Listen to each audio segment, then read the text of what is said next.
Hello for the 17th Sunday in Ordinary Time. As usual, using the first reading, Genesis 18, verses 20 to 32, and the Gospel, Luke 11, 1 to 13. And these readings deal with persistence in our prayer life of asking the Lord for something. And but I like to call this little homily, Let's Go Swimming. Well, the persistence is because of Abraham being persistent with the Lord by saying, if you're going to ruin Sodom and Gomorrah, what if I find all these numbers of people that are innocent? And he goes and he keeps on going lower and lower and lower. Goes down to 10. And the other thing, as far as in the gospel, Jesus is telling as far as when you ask the Lord or Jesus or God for something, well, be persistent, keep knocking and keep going back and keep asking. That's it. And I thought this persistence, especially in our prayer life. When I was a kid in a family of 5 children, and my uncle, my dad's brother, had a group of children sort of like us. They were all of us sort of in the ages. The oldest had one, then it was all the way down to the youngest. And we would go on vacation today, and we would go over their house. They'd come over our house. We did a lot of stuff together. And I thought of when we were young on a day like today, when it's so doggone hot. We would say, Mom and Dad, let's go swimming today at the swimming pool. We had a favorite, Ross, Kentucky, about 10 miles from our house. And we would often call up our uncle or call up our cousins and say, let's go swimming. Well, most of the time it seemed like the parents said, oh, we can't do it today. We'll do it next week. No, no, no, no. It's hot. Let's go today. Let me call up Norbert. Let me call up and see if they're open to this. I think it's a good idea. We need a break. It's in that water is so cold and school. Let's go swimming today. And we would just keep on going, all morning.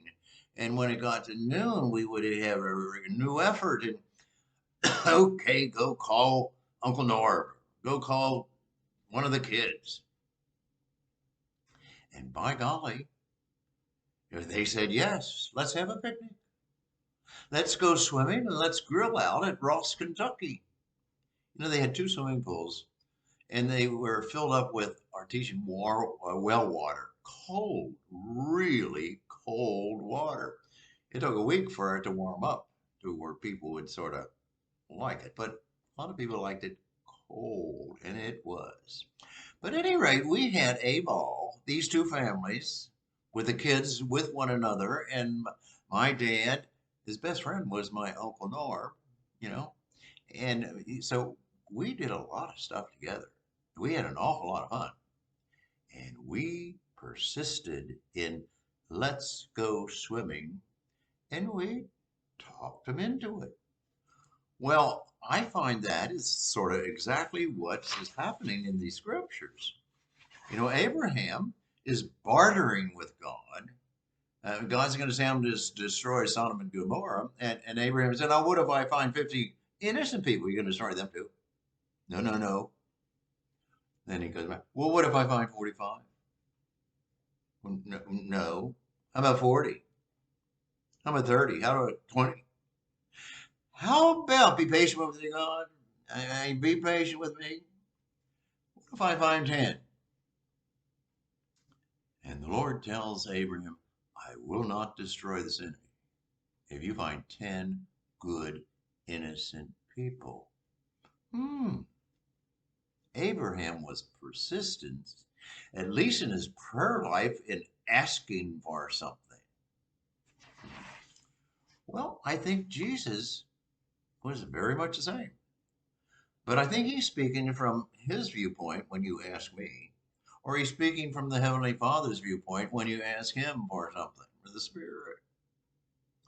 Be persistent. Be persistent with some of your needs, your little old needs. Very often they're not needs, they're wants, wants, wants, wants. Gimme, gimme, gimmes.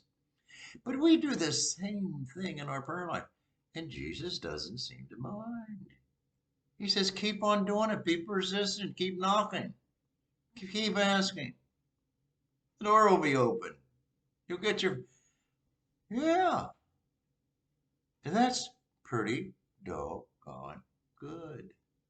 But sometimes we're good at asking, but for good things, very often we're not. Neither are the little kids. They ask for everything, and they want it now. They want to eat before supper. They want to drink Cokes all day, or whatever. But you know what? The answer to some of that asking from the parent is no. You're not going to have a sandwich before supper. You won't eat your supper. Or prayer life is the same thing. I ask you, Jesus, give me this now. Now. I need it now. You know, it sounds crazy. It sounds like we're selfish son of a guns, and which in a sense we are. Or we're only thinking of ourselves and our own needs and our own desires and our own wants that we call needs. And I think God often says no, but God often says yes. And it winds up to be in concurrence with thy will be done on earth as it is in heaven. Those needs.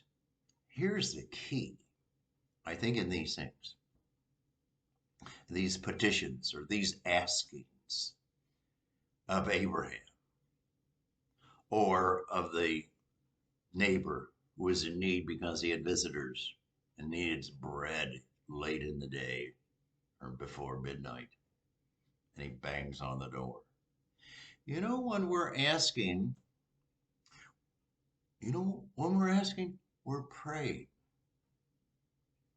One of the definitions of prayer, well, one of them is, I like too, it's called wasting time with God, because it seems like very often you don't get the answer. Wasting time with God.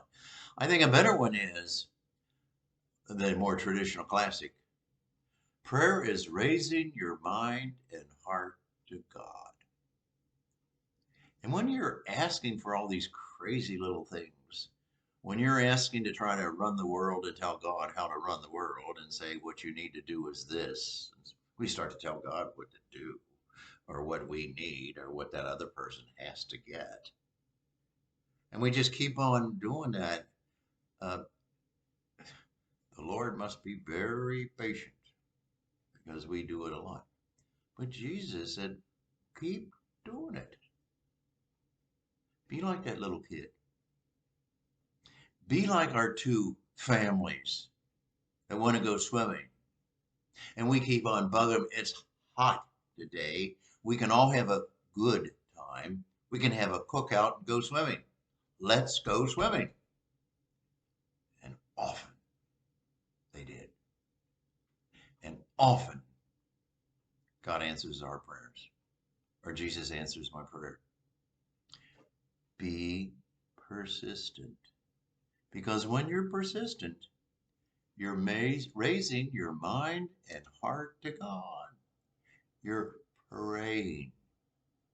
And Jesus wants to have that relationship with you and with me.